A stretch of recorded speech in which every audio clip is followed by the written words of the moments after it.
Kita para manungsa ingkang perintah kita supaya ngetahui dosa. Di timur matahari mulai bercahaya, bangun dan berdiri kawan semua. Marilah mengatur barisan kita, semua pemuda Islam Indonesia. Kok enggal podo Angupaya kanggo belani agama Islam ingkang kanthi luwih mulya saking apa kejaba saking agama. sebab enggal kita enggal podo ngupaya yen ora kersa uga kena cobane manungsa iku bakal tumeka nanging kita ora ngertine bakal tumiba. Di timur matahari mulai bercahaya, bangun dan berdiri kawan semua. Marilah mengatur barisan kita, segala pemuda Islam Indonesia. Ini negeri Republik Indonesia, dasar negara Pancasila. Semboyan kita Bhinneka Tunggal Ika, berbeda-beda tetap satu Indonesia. Para kanca enggal padha ngupaya kanggo mbelani agama Islam kang luwih utama. Kejaba saking agama tinggi gunung Kapung Malayong sarung melingkar di pinggir kali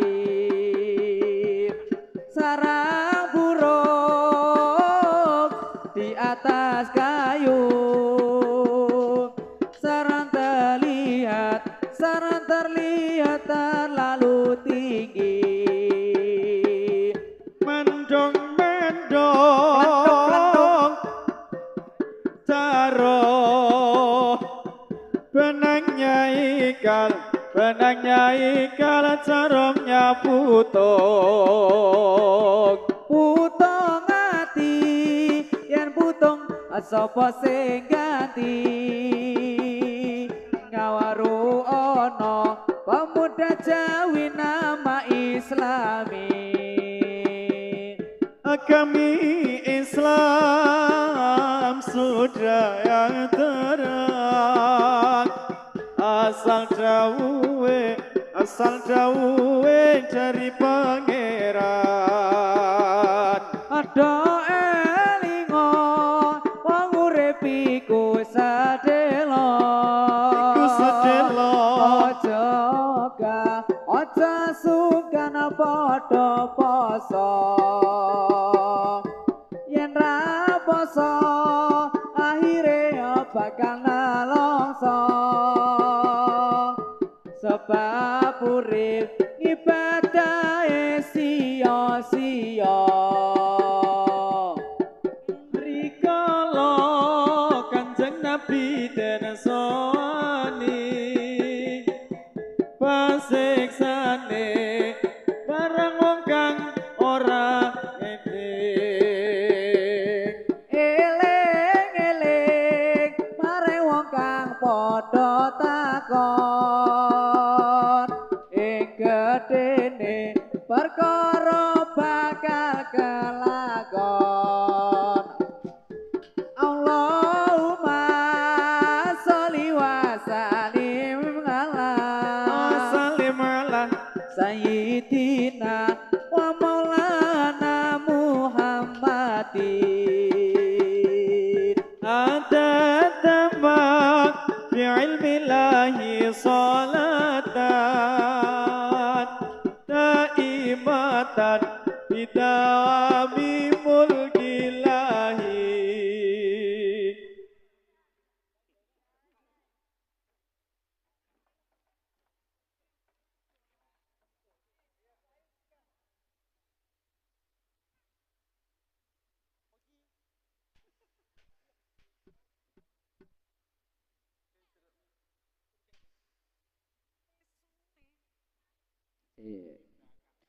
Edian tenan.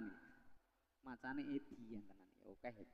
Sak mbok, sak bapak, sak anak, Sak ponaan, sak sak putu. Cak Cangkeh ngomong apa? sedulur Yo. wetan kulon. Lor kidul. Ya ora apa-apa, wis tak karo. Apik. Ono sih wedok.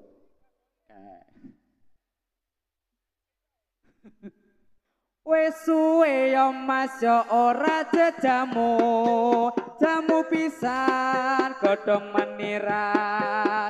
Wes suwe ya Mas ora ketemu, temu pisan namung dadi pikiran. Wes suwe ya Mas ora jajamu. Jamu pisan godhonge telo.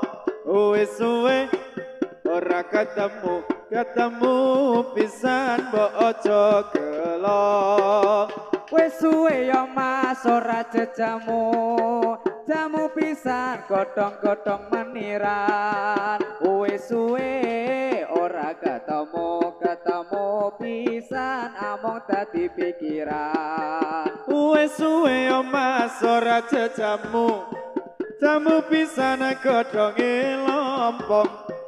Wes suwe ora ketemu pisan mbok aja sombong. Gunung-gunung yondo dalane sempit, buka peti ana mlinjone.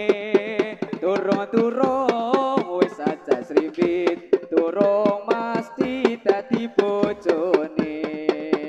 Kuningan ya Mas diputung-putung.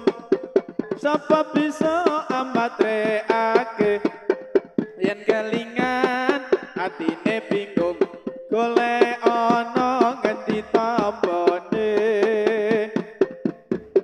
Ning alun-alun yupene kulon omah, ayune yo Mas urung kepiyung bubrake wong omah-omah.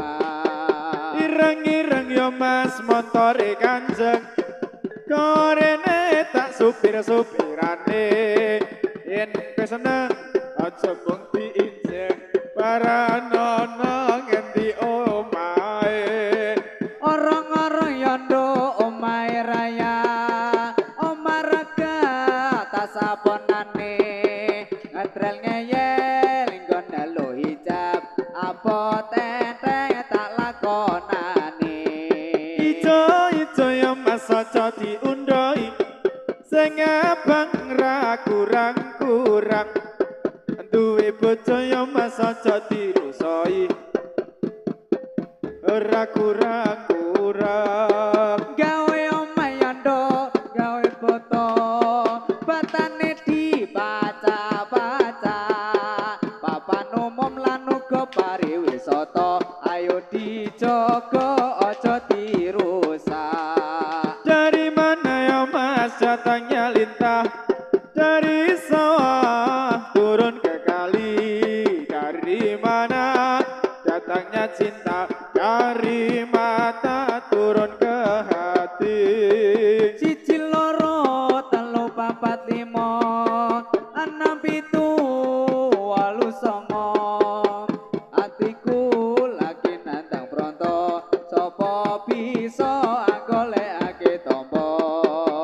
Panase ya Mas ning alun-alun ngiyupe ning kulon-kulon omah. Ayune ya Mas ora kepiyun berubahke wong omah-omah.